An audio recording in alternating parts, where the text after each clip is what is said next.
Assalamualaikum warahmatullahi wabarakatuh. Hai sahabat beriman, apa kabar?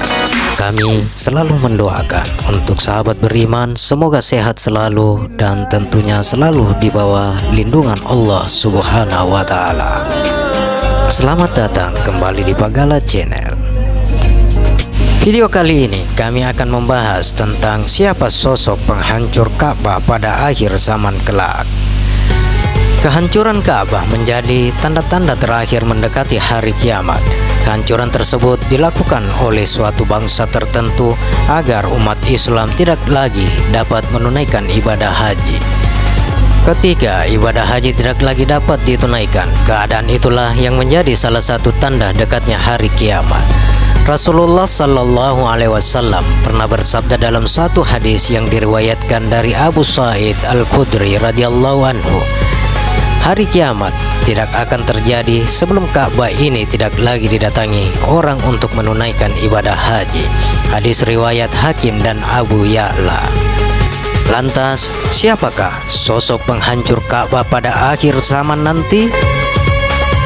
Kehancuran Ka'bah yang dilakukan oleh Su'asuwakatain, yakni bala tentara dari bangsa Habasyah. Keterangan tersebut dilandasi dari hadis riwayat dari Abu Hurairah radhiyallahu anhu. Rasulullah Shallallahu Alaihi Wasallam bersabda dalam Sahih Muslim jilid 1, Su'asuwakatain dari Habasyah akan merobohkan Baitullah Ka'bah. Hadis riwayat Muslim. Mengutip dari Dr. Umar Sulaiman Al-Ashikar dalam buku Kisah-Kisah Gaib dalam hadis Sahih, Rasulullah Shallallahu Alaihi Wasallam pernah menyebutkan ciri-ciri dari kelompok tersebut.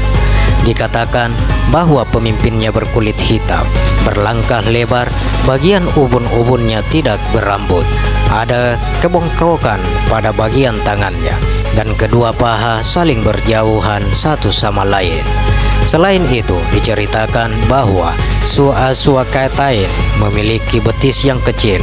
Hal itulah yang membuatnya dijuluki dengan Suwakatain atau pemilik dua betis yang kecil. Julukan tersebut dibuat oleh Rasulullah Shallallahu Alaihi Wasallam berdasarkan ciri fisiknya.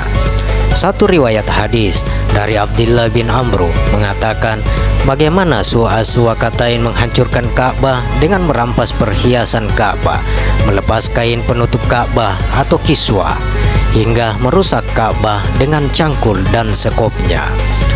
Ka'bah dihancurkan oleh Su'asuwakatain dari Habasyah. Perhiasan dirampas dan dilepaskan kain penutupnya.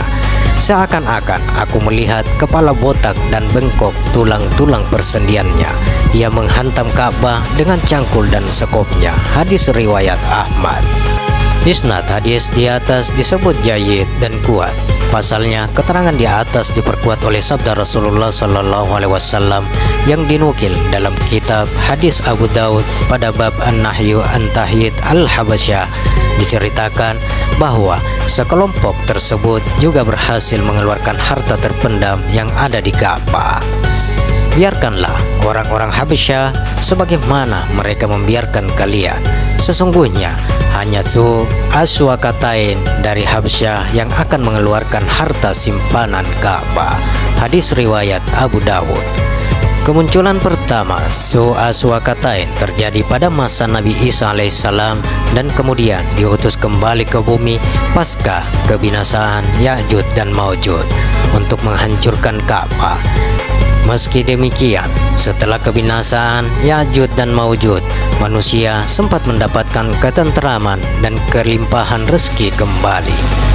Setelahnya, Allah Subhanahu wa Ta'ala juga mengirimkan angin sejuk dan kemudian ditugaskan untuk merenggut ruh setiap mukmin yang tersisa di hari akhir. Saat itu juga Nabi Isa bin Maryam diwafatkan dan disolatkan oleh kaum muslimin serta dikebumikan bersama Rasulullah Shallallahu Alaihi Wasallam di kamarnya. Jelas Qatadah yang dialihbahasakan oleh Ibnu Katsir dalam buku Dahsyatnya Hari Kiamat. Wallahu a'lam bishawab. Demikian sahabat, kisah singkat tentang siapa sosok yang akan menghancurkan Ka'bah di hari akhir nanti.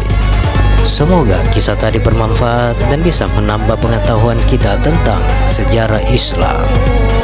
Terima kasih, sampai bertemu kembali di video berikutnya. Nasrun minallahi wa fathul karim.